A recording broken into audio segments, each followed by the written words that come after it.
All right, everybody, welcome back to another video. You feel me? Real review, real review, real review. Today, we are going to be talking about Passengers, released May 22nd, 2026, directed by, I'm not going to pronounce that dude's name, André Øvredal. My apologies in advance. Not gonna lie, it's pretty terrible. It's okay. It's a somewhat decent movie. I'm being generous here. Before I say anything else, of course, I'm going to throw up that big fat spoiler warning. If you have not watched Passenger in its entirety and do not want to be spoiled, I suggest you click off this video as I will be talking about it in some detail. Go watch the movie, come back. This video will be here for you. But if you don't care, we welcome you.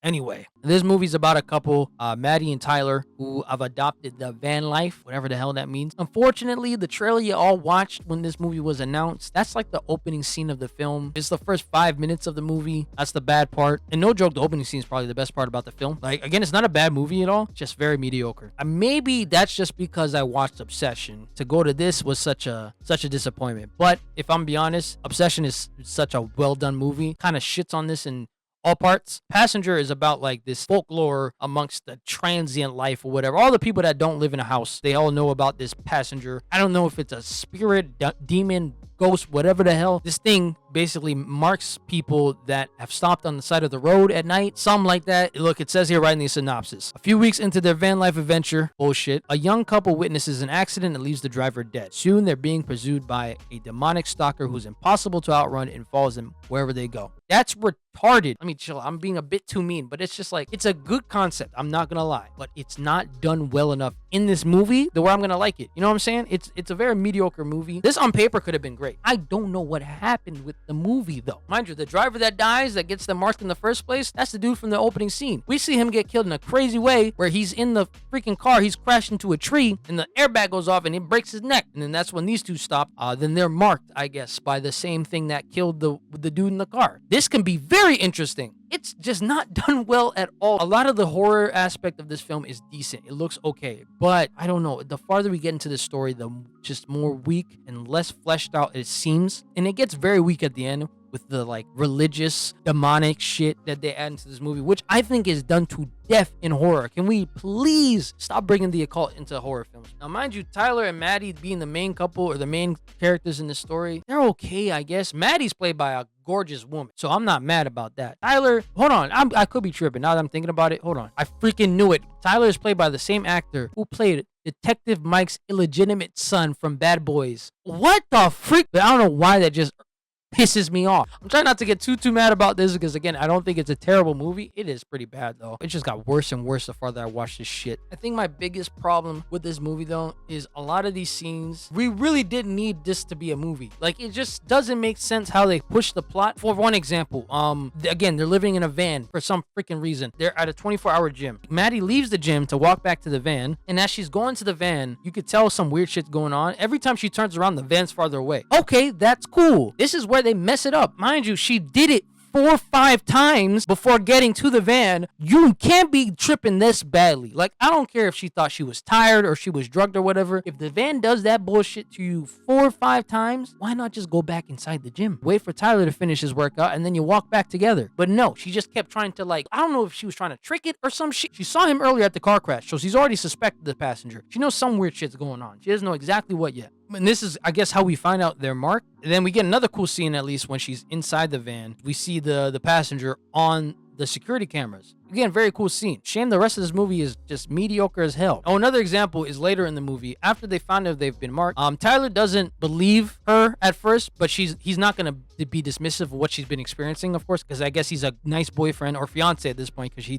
did pop the question. They're in the middle of the forest watching some bullshit on a projector. Weird stuff starts going on. The passenger did show up at this point, and this is where Tyler, I guess, starts to believe it more. It's again a very cool scene. It's just not strong enough to lift the rest of this bullshit up. Mind you, don't get me wrong, in this scene here, we get some of the coolest shots of the film. Now, it's dark as hell, so they can't really see. They only have the one flashlight between the two of them, I guess. And Maddie just decides to use the projector as a flashlight, and she starts swinging it around. And when she's swinging it around looking for the passenger, because he's making a bunch of noises and shit, she swings it around and she points it right at him. I find it very cool that his face was matched up perfectly with what was projecting from the projector. I thought that was kind of sick. And then later in that same scene where Tyler has to go find the keys because I guess he forgot them or the passenger took them or some shit like that, he just starts screwing with him. That's another thing I find stupid. He was playing with his food. The passenger could have wrapped this shit up immediately, but again, they needed a movie. He actually took their keys, I guess, and then he put it in the forest somewhere. Tyler goes and finds them.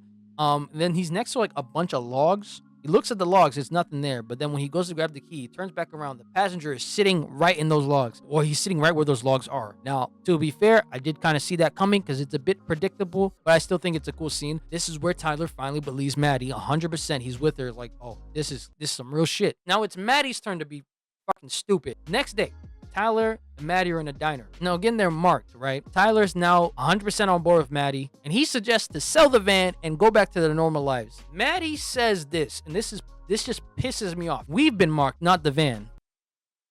What told you that? Where'd you get that from? I'm not saying she's dumb for saying that. The movie does nothing to prove that they've been marked themselves, not the van. All we know is that the van's been marked. So realistically, that's a solution right there. They could have just not gotten the van anymore and they was cool. But no, they decided to drive the van for the next 45 minutes anyway. And it's like, why do you think you can't leave the van somewhere? You know what I'm saying? Like, I don't get it. When Tyler and Maddie try to go find Diane, a lady they met earlier in the movie, they're at this big old reserve, right? They're in panic mode right now. So they go find Diane. Diane wants nothing to do with this shit. She did warn them earlier. If this thing is on you, stay away from the highways, stay in the cities, don't drive at night, and if you do not stop. She gave him the blueprint of what to do. Again, Diane wants nothing to do with these people. It's Diane or Diana. It might be Diana. Diana's telling them, hey, you gotta get up out of here. We cannot have you around with all these people and you bringing that bullshit here. Of course they didn't, until Diana told them, maybe if you go to this church, maybe the demon will be weak enough to kill it, which I find retarded. You just pulled that out of your ass, Diana, if I'm gonna be honest. That was an ass pull. Why has it not been done before? You know what I'm saying? Like, why has that not been done? And then, unfortunately, of course, Diana gets her head ripped off by the demon. I saw that coming from a mile away. When she literally said, I'm not gonna help you, and then 2 seconds later, it was like, you know what? I'm gonna take you to the church. Oh, she's dead. She's not making it to the end of this film. Again, I bring this up. The demon was doing way too much, if I'm being honest, for lack of a better word. He's playing with his food, more or less. He should, again, wrap this up immediately. You saw how quick he dispatched Diana. He decided not to do that. Of the 5 or 6 times he ran into Maddie and Tyler, though. He saw Diana once and she was dead. He was with Tyler and Maddie this whole movie. And he just didn't I lock in. You know what I'm saying? Like, I'm expecting someone to get hurt. I was expecting one of them to die for sure. Now, what is crazy is that one night they're like, as they're driving to go find this church, right? They pop a tire. It's the middle of the night and they pop a tire. What'd that mean? Now, as they're trying to change the tire, again, he's just screwing with them instead of doing some actual damage. Mind you, he does at some point, but this whole scene for the first 5 minutes, he's just screwing with them. They taking the bolts off the tire to change the tire, right? They're just sitting ducks, though. So he's like, I feel like he could have done something. Instead, he just takes the bolts and hides them. What? We do get a pretty intense and scary scene here with Tyler as he's finding the bolts underneath the van. He's crawling underneath the van when it's jacked up. We get a hint that the passenger is gonna knock the van over and crush this dude. Doesn't happen. He manages to get out in time. The jack does go down, right? It clips his leg, but he somehow just pulls it out and he's good. I was like, I'm sorry, but a van lands on my leg like that, I'm not going to be jogging like he was 5 seconds after it happened. And also, why did it take him so long to just knock the jack down? You know what I'm saying? Like, I don't know. To be fair, though, the next scene's pretty cool. As he was screwing with Tyler here, he manages to actually abduct Maddie, and he drags her down the road. Now, in her mind, she's somewhere entirely different, but she sees Tyler. She runs towards Tyler. She gives him a hug. This is where I allowed the passenger to kind of mess with these two a little bit. It's not Tyler she's hugging. It's the passenger. And that was pretty cool. Seems like she's actually being, like, possessed almost, in a sense that she's hallucinating Tyler here. And she's actually sitting in the middle of the road. She's just kind of T-posed in the middle of the lane. Again, Tyler did manage to get his leg from underneath the van, and he ends up fixing the tire, and then he turns around to go try to find her because he realizes she's missing, but he finds the necklace she had. So he drives down the road, and he's driving pretty fast. He almost hits Maddie because she's in the middle of the road, but at the last second, he does manage to stop the van. I'm not going to say it would have been cool to see him hit her, but I think that would have been a bit of a better ending. You know what I'm saying? Now, this ending is so trash. I'm not gonna lie. It's so stupid. They managed to finally find the church, I guess. It's an intense scene leading up to the church. Don't get me wrong. When they get to the church, that's where it drops off for me. The scene leading to the church is pretty sick, though. Again, the passenger is screwing with these two. He's making them hallucinate now. to where they see like a field of bodies, and they kind of have to drive over the field of bodies to get to the church. We're hearing all the nasty, squelching, squishy noises as the van is driving over all these corpses. As they're getting closer to the church, though, the passenger does show up again, and he's actually inside the van this time. This is another thing I thought was retarded as well. So earlier in the movie, Maddie ends up hurting the demon with a St. Christopher necklace she had. She pressed it against his skin and it burned him. And he actually was like warded off in a sense, right? Later in the film, they decide to buy a dozen of these medallions, which is the smart thing to do. That's not what I find stupid. What I find stupid is that the demon just decided to get over that. He decided that he's not allergic to this shit anymore. Sure, okay, what was the point of them buying 50 of these damn necklaces then? He just ripped them out of the van and threw them away.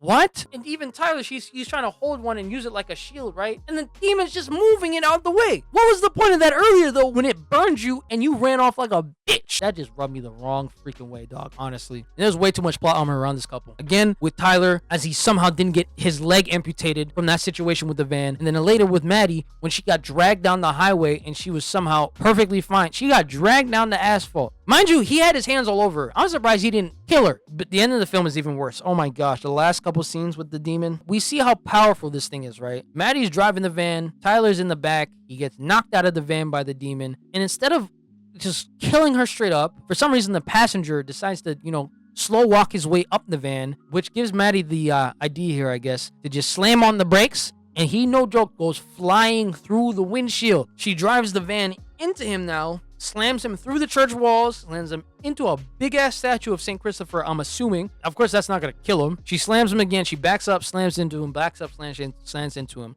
He climbs onto the roof of the car. This is an ass pull right here. The statue did fall over. The statue has a spear. She then drives the van forward one more time and impales the passenger onto the spear, and I guess that kills it. Okay, sure. Diana is the only reason why they know about this thing. My question is why this hasn't been done earlier. You know what I'm saying? It didn't seem like it was that hard to do. And I think they ended what seemed, I think, was centuries long of a curse or spirit, or whatever you want to call it, like that. Now, I might be ranting a little bit because, again, I don't hate this movie. I just think it has a lot of stupid shit wrong with this movie. The main characters have a lot to do with that. There's also Tyler was being an asshole for no reason when Maddie literally told him, I don't want to be here anymore. That's understandable. But Tyler kind of just shuts that down. What do you want to live in a house for? Nigga, what? Well, living in a house with two parents isn't all what it's cracked out to be. Nigga, what are you talking about? It's got to be better than living in a van, bro. It's got to be. But I guess he got over that when he almost died because they agreed to then, get a house, I guess, at the end of the movie. That's how the movie ends, them hugging, them embracing. We killed the demon that we found out about 2 days ago, you know what I'm saying? Shout out Diana. She went out for no reason. I'm just saying.